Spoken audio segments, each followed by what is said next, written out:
جب کبھی اکیلے میں ہوتے ہیں تو وہ ان کو دیکھتے کہ جو ہے وہ اپنے دل کو، اسپیشلی جو پردیش میں ہے، یہ تو ہمارے باپ کے منہ کا کلام ہے زندہ میں، آمین۔ تو اس کو کیوں نہ رکھیں، اس کو کیوں نہ اپنی گاڑی میں رکھیں، اس کو کیوں نہ اپنے بستر کی سائڈ پہ رکھیں، اس کو کیوں نہ اپنے ڈائننگ روم میں رکھیں، اس کو کیوں نہ ہم اپنے ساتھ رکھیں، تاکہ جب بھی ہمیں ضرورت پڑے ہم اپنے باپ کے منہ کے الفاظ کو پڑھ سکیں۔ کیونکہ لکھا ہے کہ اس کو اپنے اولاد، اپنے بچوں کی ہاتھوں پر ماتھوں پر باندھ دینا، اٹھتے وقت، بیٹھتے وقت، سوتے وقت، جاگتے وقت، گھر آتے وقت، باہر جاتے وقت، ہر جگہ تجھے اس کا دھیان رہے، ٹھیک ہے؟ کیونکہ تیرے کلام کو میں نے اپنے دل میں رکھ لیا تاکہ تیرے خلاف گناہ نہ کروں۔ ہمارا جو روحانی چال چلن ہے وہ اس کلام کے اوپر ہونا چاہیے۔ ہم آج مکاشفہ کی کتاب میں سے چند باتیں سیکھیں گے۔ مکاشفہ کی کتاب، اس کا 5واں باب۔ اس سے پہلے کہ سیکھیں میں ایک اور بات پوچھنا چاہتا ہوں، ہم میں سے کتنے کون کون نجات یافتہ ہے، بورن اگین ہے، نئے سرے سے پیدا ہو چکا ہے، توبہ کر کے بپتسمہ لیا ہے؟ That's good, very good. اور کون کون نجات پانا چاہتا ہے؟ Praise God. تو اگر آپ نجات پانا چاہتے ہیں تو آج آپ کے لیے دن ہے، آج آپ کے لیے موقع ہے، اپنی زندگی خدا ہم کو دے دیں، ٹھیک ہے؟ اگر ہم آج شفا پانا چاہتے ہیں، معجزہ لینا چاہتے ہیں، تو سب سے بڑا معجزہ یہ ہے کہ جب ایک گناہ گار خدا کے گھر میں آ کر اپنے گناہ سے توبہ کر لیتا ہے، اس کے بعد آپ شفا بھی پا جائیں گے۔ شفا پانے کے لیے ضروری ہے کہ اپنا دل خدا ان کو پہلے دیں تاکہ وہ شفا آپ کے اندر قائم رہے۔ مکاشفہ کی کتاب 5ویں باب کی پہلی آیت سے ہم پڑھیں گے۔ لکھا ہے کہ جو تخت پر بیٹھا تھا میں نے اس کے دائیں ہاتھ میں ایک کتاب دیکھی جو اندر سے اور باہر سے لکھی ہوئی تھی۔ بک آف ریولیشن چیپٹر 5 ورس 1۔ جو تخت پر بیٹھا تھا میں نے اس کے دائیں ہاتھ میں کتاب دیکھی جو اندر سے اور باہر سے لکھی ہوئی تھی، اور اسے 7 مہریں لگا کر بند کیا گیا تھا۔ پھر میں نے ایک زوردار فرشتہ کو بلند آواز سے یہ منادی کرتے دیکھا کہ کون اس کتاب کو کھولنے اور اس کی مہریں توڑنے کے لائق ہے؟ اور کوئی شخص آسمان یا زمین کے نیچے اس کتاب کو کھولنے اور اس پر نظر کرنے کے قابل نہ نکلا۔ میں اس بات پر زار رونے لگا، یہ یوحنا کہہ رہا ہے کہ کوئی اس کتاب کو کھولنے یا اس پر نظر کرنے کے لائق ہی نہیں نکلا۔ تب ان بزرگوں میں سے ایک نے مجھ سے کہا کہ مت رو، دیکھ یہودا کے قبیلہ کا جو ببر، داؤد کی جو اصل ہے، اس کتاب اور اس کی 7 مہروں کو کھولنے کے لیے غالب آیا ہے۔ آمین۔ یسوع مسیح واحد شخص ہے آسمان پر، زمین پر یا زمین کے نیچے جو اس کتاب کو کھول سکتا ہے، اس کی مہروں کو توڑ سکتا ہے، کیونکہ اس کے پاس اختیار ہے۔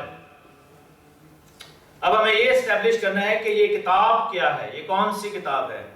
اس کی ایک خوبی ہمیں نظر آئی ہے، کوئی بتائے، میں نے بھی کیا پڑھا ہے کہ کتاب کے بارے میں کیا لکھا ہے کہ کیسی ہے وہ، جو اندر سے اور باہر سے دونوں طرف سے لکھی ہوئی ہے۔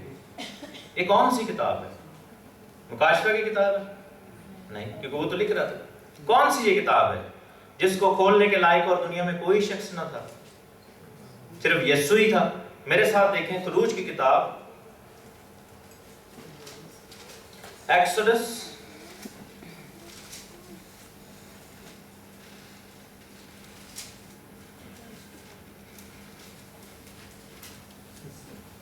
اس کا ہم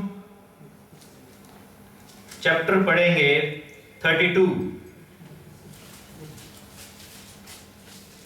اور اس کی 15ویں اور 16ویں آیت۔ 32واں باب، ایکسوڈس 32, 15 and 16۔ خروج کی کتاب 32واں باب 15ویں سے 16ویں آیت۔ لکھا ہے کہ موسیٰ کی شہادت کی دونوں لوہیں، یعنی جو شہادت کی جو تختیاں تھیں، شریعت کی جو تختیاں تھیں، لیے ہوئے الٹا پھرا اور وہ پہاڑ سے نیچے اترا، اور وہ دونوں لوہیں یعنی وہ شریعت کی جو کتاب تھی ادھر سے اور ادھر سے کیا لکھا ہے؟ دونوں طرف سے لکھی ہوئی تھی۔ ہاللیلویہ۔ اور یہ دونوں لوہیں جو تھیں خدا ہی کی بنائی ہوئی تھی، اور جو کچھ لکھا ہوا تھا وہ بھی خدا ہی کا لکھا ہوا تھا اور ان پر کندہ کیا گیا تھا۔ برہ کے ہاتھ میں جو تخت پر بیٹھا ہے اس کے دائیں ہاتھ میں نے کتاب دیکھی جو دونوں طرف سے لکھی ہوئی تھی۔ اور جب خدا نے موسیٰ کو وہ کتاب دی، وہ تختیاں دی، شریعت دی، تو لکھا ہے کہ موسیٰ وہ لے کر جب پہاڑ سے نیچے اترا تو وہ جو کتاب تھی وہ خدا کے ہاتھ کی لکھی ہوئی تھی اور دونوں جانب سے لکھی ہوئی تھی. دنیا میں اور کوئی ایسی کتاب نہیں جو دونوں جانب سے لکھی ہوئی ہو. ادھر سے بھی پڑھو تو ویسی ہے, ادھر سے بھی پڑھو تو ویسی ہے. اس کا ایک ریزن تھا. سو یہ اسٹیبلش ہوا کہ جو مکاشفہ میں کتاب دی گئی وہ کون سی کتاب ہے؟ بولیں. شریعت کی کتاب. آمین. شریعت کی کتاب یہ تیرے منہ سے نہ ہٹے. یشوع کو یہی کہا تھا نا خدا نے. تو شریعت کی کتاب دی گئی ہے. اور پھر دیکھا گیا کہ دنیا میں, آسمان میں, زمین میں, یعنی فرشتوں میں دیکھا گیا, زمین میں دیکھا گیا, انسانوں میں, اور زمین کے نیچے جو ہیں لوگوں کی جو روحیں ہیں ان میں دیکھا گیا کہ کون اس لائق ہے جو اس کتاب کو کھول سکے اور اس کی موروں کو کھول سکے اور اس کتاب کو اسٹیبلش کر سکے. کوئی نکلا لائق؟ کوئی بھی نہیں ہے. کیوں؟ کیونکہ سب نے گناہ کیا اور خدا کے جلال سے محروم ہے. انسانوں اور جانوروں اور باقی لوگوں میں جو ہے, جانور تو گناہ نہیں کرتے, فرشتوں کی بات ہی اور ہے, ان کا تعلق اس چیز سے نہیں. لیکن اس کائنات میں اگر کوئی ہے جو اس شریعت کو پورا کر سکتا ہے, اس شریعت کو اسٹیبلش کر سکتا ہے, اس شریعت کی مہروں کو توڑ سکتا ہے, اس شریعت کو جو ہے وہ پورے طور پر جو ہے وہ کامل طور پر اس پر عمل کر سکتا ہے, تو وہ خداوند یسوع مسیح کی ذات ہے. ہاللیلویا. اسی لیے لکھا ہے کہ وہ میں نے پھر تخت کے بیچوں بیچ ایک ذبح کیا ہوا برا دیکھا. آگے جا کے لکھا ہے کیونکہ جب وہ ذبح کر دیا گیا تو اس نے شریعت کو پورا کیا. اب یہ کتاب دونوں طرف سے کیوں لکھی ہوئی تھی؟ کیونکہ جب شریعت دی گئی تھی تو جیسا کلام میں لکھا ہے کہ اس کا کلام جو ہے وہ دو دھاری تلوار کی مانند ہے. ٹھیک ہے, اس کے دو رخ ہیں. استثنا 30 چیپٹر میں, ڈیٹرونومی چیپٹر 30 میں لکھا ہے کہ آج میں تیرے سامنے دو چیزیں رکھتا ہوں, برکت اور لعنت کو, موت اور زندگی کو. 6 قبیلے ایک پہاڑ پر کھڑے تھے, 6 قبیلے ایک پہاڑ پر کھڑے تھے. وہ برکتیں بولتے تھے اور وہ لعنتیں بولتے تھے. اس لیے وہ دونوں طرف سے لکھی ہوئی تھی. اس کے دو حصے تھے. ایک حصہ جو ہے وہ برکت لے کر آتا ہے, ایک حصہ جو ہے وہ لعنت لے کر آتا ہے. یسوع مسیح جب اپنی پہلی آمد میں آئے اور انہوں نے شریعت کی مہروں کو توڑا اور لکھا ہے اس نے دیکھا کہ نوشتہ پورا ہوا تو اس نے کیا کہا؟ تمام ہوا. اور ساری دنیا میں برکت جو ہے وہ جاری ہو گئی. پہلی آمد میں یسوع نے جب شریعت کو کھولا تو برکت جاری ہوئی, نجات جاری ہوئی. دنیا کے لیے نجات کا دروازہ کھل گیا, دنیا کے لیے خدا کی بادشاہی کا دروازہ کھل گیا. جو میرے عزیزوں جنہوں نے ہاتھ نہیں تھا اٹھایا ابھی نجات کے حوالے سے, آپ کے لیے بھی تک وہ دروازہ کھلا ہوا ہے. لیکن ایک وقت آنے والا ہے کہ وہ دروازہ بند ہو جائے گا. پھر لوگ ناک کریں گے دروازے پہ, کہیں گے کھولو کھولو, ہمیں بھی جانا ہے. میری بہن, میرا بھائی, میری بیٹی, میرا بیٹا, میری بیوی, میرا ہسبینڈ وہ ادھر چلا گیا ہے, میں باہر رہ گیا ہوں, میں کیا کروں؟ اے خداوند مجھ پر رحم کر, مجھے بھی شامل ہونے دے. اور خداوند کہے گا میں تمہیں نہیں جانتا, سوری.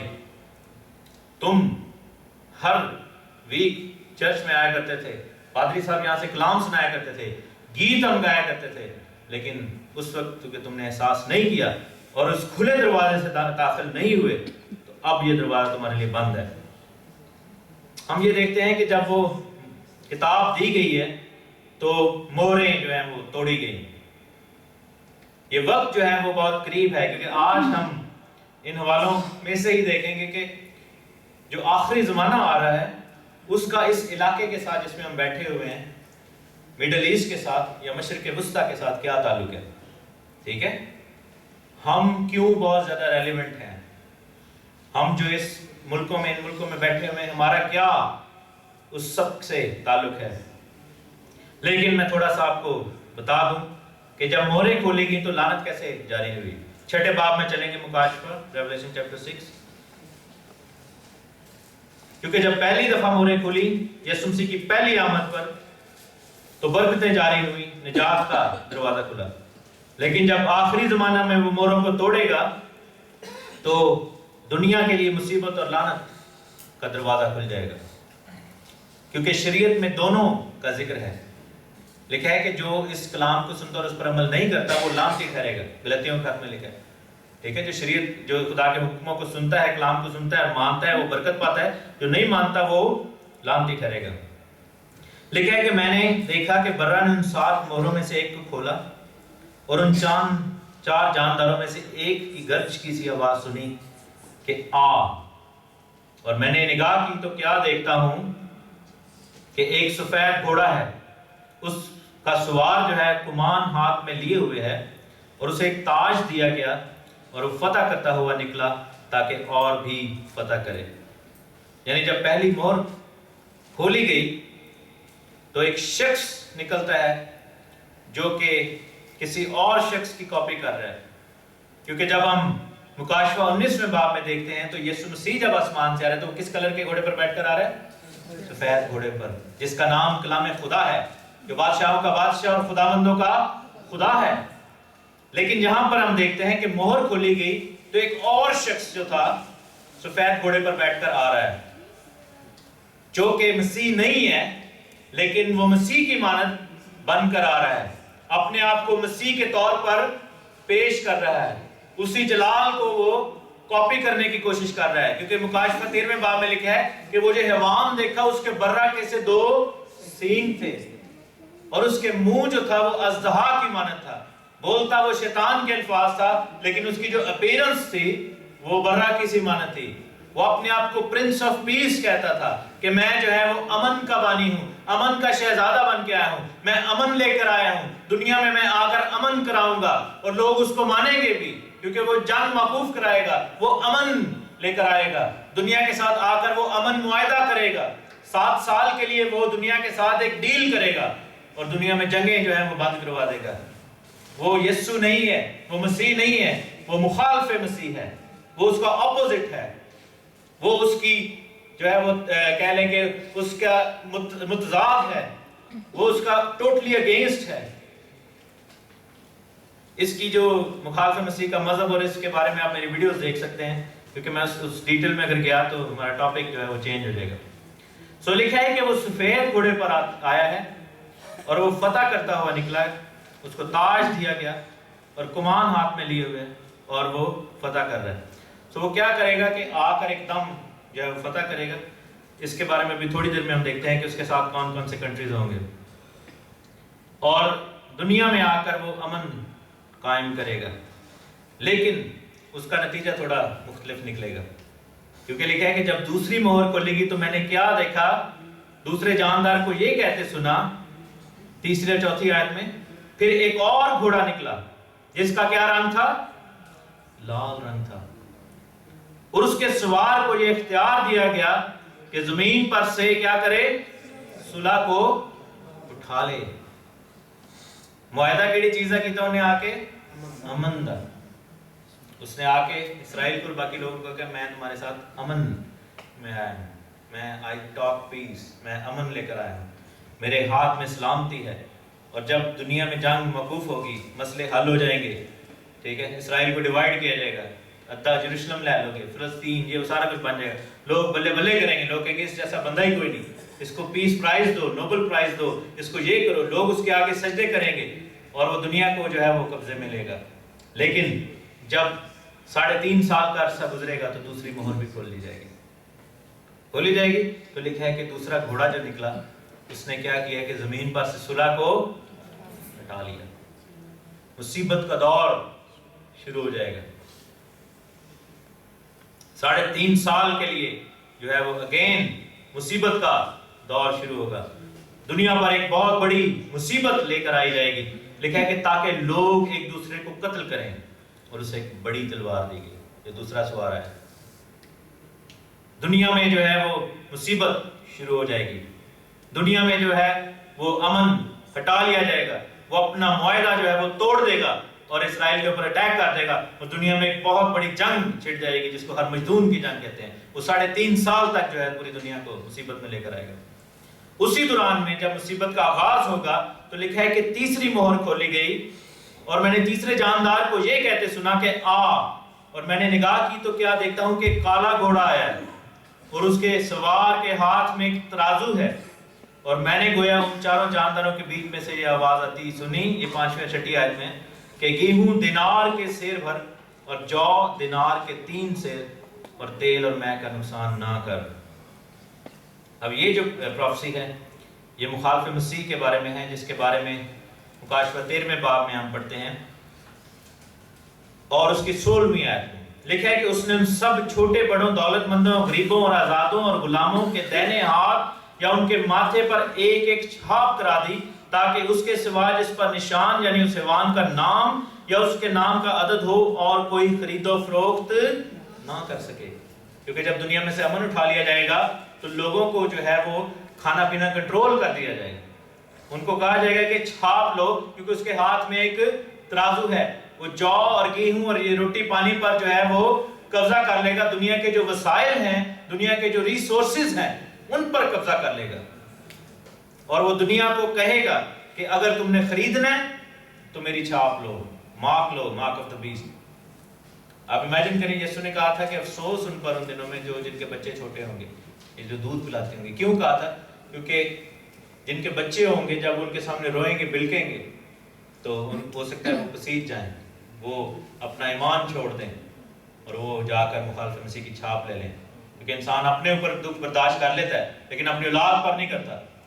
مصیبت آئے گی دنیا میں، لیکن مکاشفہ کی کتاب میں ہی لکھا ہے 3 باب کی آپ کی تسلی کے لیے، اس کی 10ویں آیت میں، چونکہ تو نے میرے صبر کے کلام پر عمل کیا ہے، اس لیے میں بھی آزمائش کے اس وقت تیری حفاظت کروں گا جو زمین کے رہنے والوں کے آزمانے کے لیے تمام دنیا پر آنے والا ہے۔ ہاللیلویہ۔ جو ایماندار تھے خدا ان کی حفاظت کرے گا، ان کو محفوظ رکھے گا، کیونکہ دیکھیں گے جب ملک مصر میں مصیبتیں آئیں، آفتیں آئیں، تو جو بنی اسرائیل جشن کے علاقہ میں تھے وہ محفوظ رہتے تھے، ان پر آفت نہیں تھی آتی، ٹھیک ہے؟ جو ایماندار تھے وہ محفوظ رہتے تھے۔ جب نوح کا طوفان آیا تو جو نوح تھا اور اس کا گھرانہ تھا وہ اس طوفان میں سے تو گزرا لیکن وہ محفوظ رہا، ٹھیک ہے؟ جب یوسف کو خواب آیا، فرعون کو خواب آیا کہ 7 سال امن کے ہوں گے اور 7 سال قحط کے ہوں گے، تو یوسف کو خدا نے کھڑا کیا اور وہاں پر لکھا ہے کہ انہوں نے کھانا پینا جمع کر لیا، اور وہ جو بنی اسرائیل اس کے گھرانے کے لوگ تھے وہ اس مصیبت میں سے گزرے لیکن وہ محفوظ رہے، ان کو پروویژن دی گئی۔ جب ایلیا نبی 3.5 سال کا قحط پڑا تو لکھا ہے کہ کوے اس کو آ کر کھلاتے تھے، اور وہ سارپت کی بیوہ کے گھر میں جا کر اترا اور ان کے گھر میں ایک روٹی، ایک دن کے کھانا جو تھا وہ پڑا تھا، اور لکھا ہے جب تک قحط رہا ان کا آٹا بھی نہ ختم ہوا اور ان کا تیل بھی نہ ختم ہوا، کیونکہ ایلیا بھی ایماندار تھا اور وہ بیوہ بھی ایماندار تھی۔ اگر ہم ایمان رکھیں گے اور اگر ہمیں مصیبت میں سے گزرنا پڑا تو خدا ہماری حفاظت کرے گا، اگر ہم اس کے کلام پر عمل کریں گے۔ اگر نہیں کریں گے اور اگر ہم کلام میں جو ہے وہ ویک ہوں گے، کمزور ہوں گے، تو پھر ہمارے لیے مشکل ہوگی۔ میں کیا ایکسپیکٹ کروں کہ اگر ہم بائبل کلیسیا میں نہیں لا سکتے تو ہم کلام میں کیسے عمل کر رہے ہیں، کیسے مضبوط ہیں؟ مصیبت میں تو ہم تنکے کی مانند جو ہے وہ بہ جائیں گے۔ لکھا ہے کہ عقل مند آدمی وہ ہے جس نے اس چٹان پر اپنا گھر بنایا، اور کرنتھیوں کے خط میں لکھا ہے وہ چٹان کون تھا؟ مسیح تھا، اور مسیح کون ہے؟ ابتدا میں نام تھا۔ اس چٹان پر جب گھر بنا ہوگا نا تو جب بڑی مصیبت آئے گی، اینڈ ٹائمز ہوں گے، وہ جو بڑی مصیبت کا وہاں پہ متی 7ویں باب میں ذکر ہے وہ آخری زمانے کی مصیبت کا ذکر ہے۔ تو لکھا ہے کہ جب لہریں اٹھی، طوفان اٹھے، مصیبت آئی، تو وہ جو چٹان پر گھر تھا وہ محفوظ رہا، لیکن جس نے ریت پر گھر بنایا، ریت کس چیز کو ظاہر کرتی ہے؟ ریت لوگوں کو ظاہر کرتی ہے۔ لکھا تھا نا کہ میں تیری اولاد کو ریت کی مانند بناؤں گا جو سرک جاتی ہے، جو لوگ لوگوں کے پیچھے چلتے ہیں، جو لوگ انسانوں کو فالو کرتے ہیں، جو لوگ لوگوں کی سنی سنائی باتوں کو مانتے ہیں۔ ابلیس جو ہے وہ بھی تو مخالف مسیح کو بھیجے گا، اور وہ بھی ایک انسان ہی ہوگا نا۔ لوگوں کے پیچھے چلنے والے، جو غلط تعلیموں میں پڑھنے والے، وہ ایسے ہیں جو کلام پر عمل نہیں کرتے بلکہ ریت پر اپنا گھر بنا رہے ہیں، اور جیسے طوفان آئے گا ریت سرک جائے گی۔ ریت کے پہاڑ آپ نے یہاں پہ دیکھے ہیں، ایک دفعہ گزرو واپس آؤ تو پہاڑوں کی شکل چینج ہوئی ہوتی ہے، کیونکہ ریت کا کوئی ٹھکانہ نہیں ہوتا، ریت اپنا رخ بدلتی رہتی ہے۔ اسی طرح وہ لوگ جو ریت پر اپنا گھر بناتے ہیں وہ بدلتے رہتے ہیں، اس ہوا کی مانند ہیں، کبھی الٹے چلتے ہیں، کبھی سیدھے چلتے ہیں، اور ان کا کوئی ٹھکانہ نہیں ہے۔ سو کیا ہے کہ جب مصیبت آئی تو تیسرا گھوڑا، تیسری مہر کھولی گئی، اور زمین پر ایک اور لعنت جو ہے وہ جاری ہوئی کہ مخالف مسیح نے ساری دنیا کے ریسورسز پر قبضہ کر لیا۔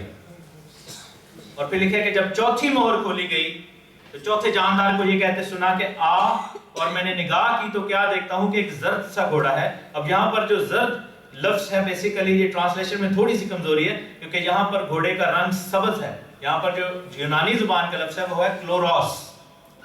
کلوروس جو ہے وہ بائبل میں جب بھی ٹرانسلیٹ ہوا ہے وہ سبز کے طور پر ہوا ہے، جو سبز رنگ ہوتا ہے جھنڈوں میں.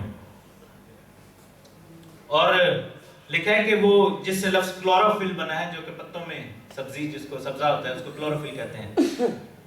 تو لکھا ہے کہ وہ جو سبز سا گھوڑا تھا وہ آتا ہے اور اس کے سوار کا نام موت ہے اور المروا اس کے پیچھے پیچھے ہے، اور چوتھائی زمین پر اس کو اختیار دیا گیا کہ تلوار اور کال اور وبا زمین کے درندوں سے لوگوں کو ہلاک کریں.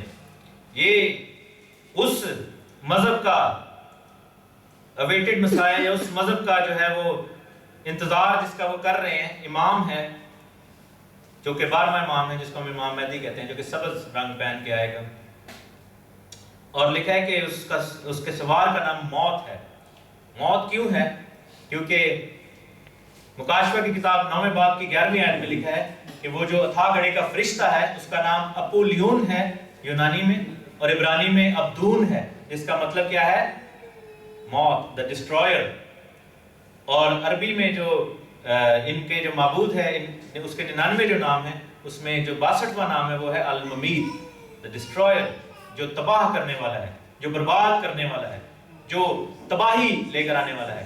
ہمارا خدا یہوہ پاک خدا جو ہے وہ ڈسٹرائر نہیں ہے، وہ سسٹینر ہے، وہ قائم کرتا ہے، وہ زندگی دیتا ہے، کثرت کی زندگی دیتا ہے.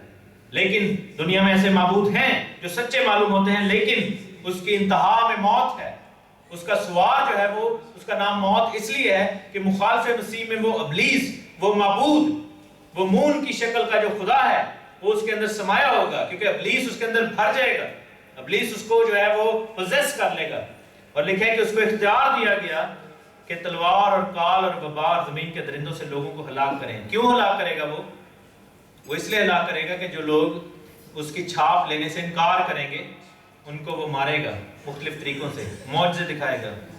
اور وہ جو ہلاک ہو رہے ہیں ان کا ذکر پھر 5ویں مہر میں آیا ہے کہ لکھا ہے کہ جب 5ویں مہر کھولی گئی، یہ فوراً مہریں کھلیں گی اس وقت. تو میں نے لکھا ہے کہ میں نے قربان گاہ کے نیچے ان کی روحیں دیکھی جو خدا کے کلام کے سبب اور اس کی گواہی پر قائم رہنے کے باعث مارے گئے تھے، اور بڑی آواز سے چلا کر بولی کہ اے مالک، اے قدوس و برحق، تو کب تک انصاف نہ کرے گا اور زمین کے رہنے والوں سے ہمارے خون کا بدلہ نہ لے گا؟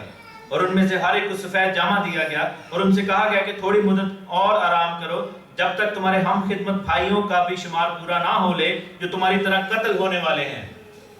تو کیا ہوگا کہ ایمانداروں اور جو خدا کے نام میں مضبوط ہو جائیں گے اس وقت مخالف مسیح کی چھاپ نہیں لیں گے، ان کے سر کاٹے جائیں گے، ان کے گلے کاٹے جائیں گے، ان کو مارا جائے گا. اور لکھا ہے کہ ان کی روحیں جو ہیں وہ چلا چلا کر کہتی ہیں کہ ہمارا انصاف کب ہوگا؟ اور خداوند کہے گا کہ ابھی وقت ہے، باقی ابھی تھوڑا اور وقت ہے اور لوگوں کو بھی شہید ہونا ہے. کیوں؟ کیونکہ یہ 3.5 سال کا عرصہ جو ہے مخالف مسیح کو دیا گیا ہے. یسوع مسیح کے پاس کتنا عرصہ تھا خدمت کا؟ 3.5 سال اس نے خدمت کی. جو مسیح ہے اس نے بھی 3.5 سال خدمت کی، اور جو مخالف مسیح ہے وہ بھی 3.5 سال دنیا کو جو ہے وہ مصیبت میں سے گزارے گا.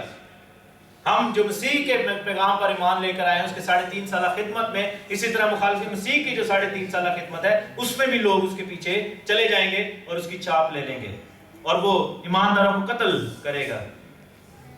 اور آخر میں کیا ہے کہ جب چھٹے فرشتے نے مہر کھولی تو یہ آخری جو 6 مہینے ہیں اس کا ذکر ہے، کیونکہ اسرائیل کے اوپر جو ہے وہ جنگ لاد دی جائے گی. اور لکھا ہے کہ ایک بڑا بھونچال آیا اور سورج کمل کی مانند کالا اور چاند خون سا ہو گیا، یعنی کہ دنیا آسمان میں سائنز نظر آئیں گے، چاند گرہن، سورج گرہن اور یہ چیزیں جو ہیں آسمان سے ستارے ٹوٹتے ہوئے، مثلا کہ یہ کومیٹ سے اس طرح کی چیزیں جو ہے وہ نظر آئیں گے. یہ بالکل آخر 3.5 سال کے آخر کا دور ہے. اور لکھا ہے کہ لوگ پھر بھاگیں گے پہاڑوں کے غاروں میں اور کہیں گے کہ ہم پر گر پڑو.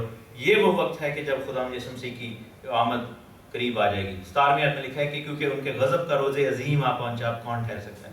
اب اس 3.5 سالوں میں اسرائیل کا کیا بنے گا؟ میرے ساتھ دیکھیں مکاشفہ کی کتاب اس کے 11ویں باب میں اس کی پہلی آیت سے